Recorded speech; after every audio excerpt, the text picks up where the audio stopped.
iOS 11 is finally out for everyone to download. Here's what's new. So this is a rather big release with a lot of big and little changes, and first off is the new lock screen. Now the lock screen and notification center are combined into one. When you lift your phone, you'll see your recent notifications and you can interact with them, and you can access your widgets on the left and the camera on the right. This isn't too different than before, but now when the phone is unlocked and you're using it, if you swipe down from the top to access the notification center, you'll be presented with the same page as the lock screen, so now they work in the same way. Another big change is the control center.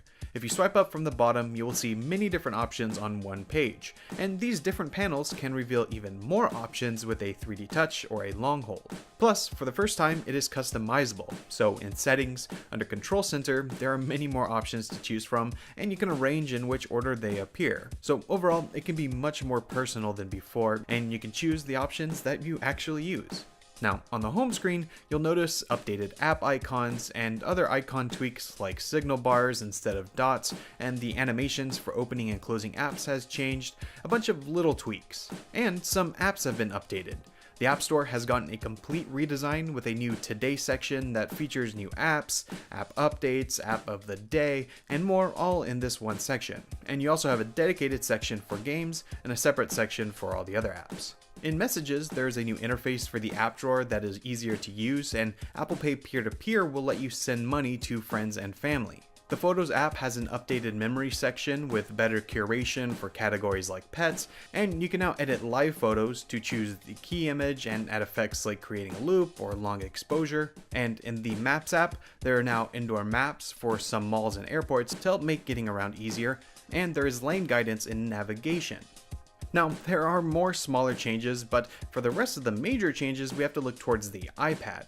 iOS 11 on the iPad brings major changes, most notably the dock. This is an updated version of the dock from iOS 10, but lets you do much more. You can store more apps here, and you can see recently used and suggested apps on the right. Plus, the dock is now accessible from anywhere, so when you are in an app, you can swipe up from the bottom and see the dock, and you can either choose a new app, or you can drag an app into a split view or a slide over multitasking session. Also, if you swipe up from the bottom and continue swiping, or double tap the home button, you will be brought to the new app switcher that also shows the dock and the control center. Control center works in the same way as on the iPhone, but the new app switcher shows you more apps than before, and multitasking sessions are saved when you switch between apps. Another major feature is drag and drop.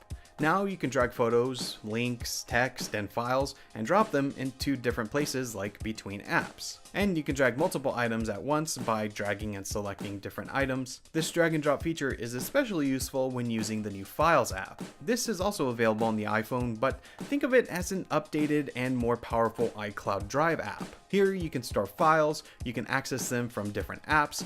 Also, you can access third-party services like Dropbox within the Files app itself. So it makes it like a central hub where you keep everything on your iPad or iPhone. Now, Apple Pencil functionality has also been updated with new markup capabilities that allow you to annotate pretty much anything. So for instance, if you use a screenshot, you can use instant markup and send it off. There's also inline drawing that allows you to draw in between text, as well as a new feature called Instant Notes that lets you tap the lock screen with the Apple Pencil and instantly start writing without unlocking. And speaking of notes, the Notes app has been updated with a new document scanner, and it now has handwriting recognition that allows you to search for what you write, and this is also available on the iPhone. Now, like mentioned, iOS 11 is a large update, so we didn't cover everything here, but once you update, be sure to check out all the features we covered, as well as check out the link down below in the description for a full roundup of everything that's new. I hope you enjoyed this video. If you did, be sure to subscribe and visit MacRumors.com for more. I want to thank you all so much for watching. I'm Mac Gonzalez with MacRumors, and I'll see you next time.